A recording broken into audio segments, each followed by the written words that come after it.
శ్రీ సత్యసాయి జిల్లా హిందూపురంలోని పలు ప్రాంతాల్లో రౌడీ షీటర్లు ఉన్న ప్రాంతాల్లో జిల్లా అడిషనల్ ఎస్పీ అంకిత సురాణ తనిఖీలు చేశారు. నేరాలకు దూరంగా ఉంటూ చట్టాన్ని గౌరవించి సామాన్య పౌరులుగా జీవించాలని కుటుంబ సభ్యుల సమక్షంలో హెచ్చరించారు.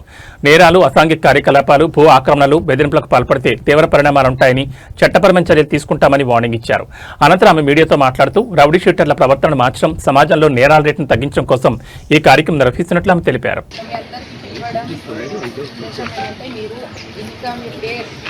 ఏదో కేసులో రాకూడదు.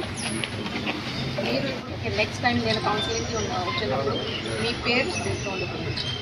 రైట్?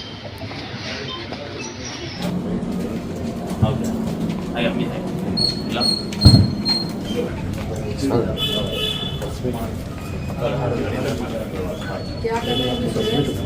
काम क्या कर रहे हैं? घर पे कैसा रह रहे हैं? बाहर कुछ दूसरे कामों में है क्या?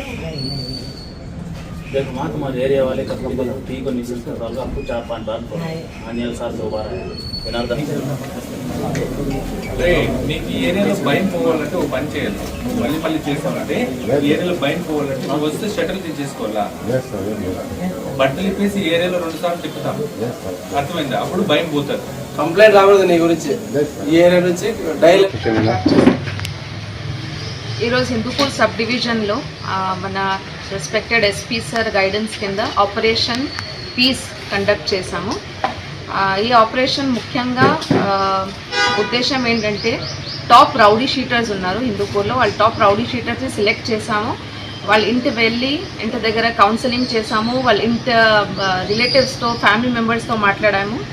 సో దీని గురించి ఇంకా డీటెయిల్స్ మన state government plus police department ప్రెస్టీజియస్గా దీన్ని ఎందుకు స్టార్ట్ చేశారంటే, టోటలీ రౌడీ షీటర్స్లో వాళ్ళ మూమెంట్స్ మనము అబ్జర్వ్ చేస్తూ ఇప్పుడు మళ్ళీ యాక్టివ్ అవుతున్న వాళ్ళని కొద్దిగా మళ్ళీ వాళ్ళ ఇన్ఫర్మేషన్ తీసి వాళ్ళు ఎక్కడున్నారు, ఏం చేస్తున్నారు, వాళ్ళు కరెక్ట్గా ఉన్నారా లేదా, లేదంటే మాకు వచ్చిన ఇన్ఫర్మేషన్ కరెక్ట్గా కాదా వెరిఫై చేసుకొని వాళ్ళ ఇంటికి వెళ్ళి వాళ్ళు కరెక్ట్గా ఉంటే వాళ్ళు ఆ విషయంలో ఎంకరేజ్ చేయడం, లేదు వాళ్ళలో చిన్న అంటే వాళ్ళు నిజంగానే డౌట్ఫుల్గా ప్రవర్తిస్తుంటే వార్నింగ్ ఇచ్చి రావడం, తర్వాత పీడీ యాక్ట్ పెట్టడం కానీ, ఎక్స్టర్న్మెంట్ పెట్టడం కానీ, సబ్సిక్వెంట్గా ఇవన్నీ చేయడానికి కూడా మాకు స్కోప్ ఉండేలాగా ముందే ఒక వార్నింగ్ ఇచ్చేటట్టు ఈ ప్రోగ్రామ్ డిజైన్ చేయబడిందండి. మా ఎస్పీ గారు సతీష్ కుమార్ సార్ ఆధ్వర్యంలో ఈరోజు అడిషనల్ ఎస్పీ మేడం వచ్చి ఇక్కడ ఈ ప్రోగ్రాంలో టోటల్ దాదాపు 8 రౌడీ షీటర్స్ ఇళ్ళని మేడం వెళ్ళి వాళ్ళతో మాట్లాడడం జరిగింది. వాళ్ళ ఇంట్లో వాళ్ళతో కూడా మాట్లాడడం జరిగింది.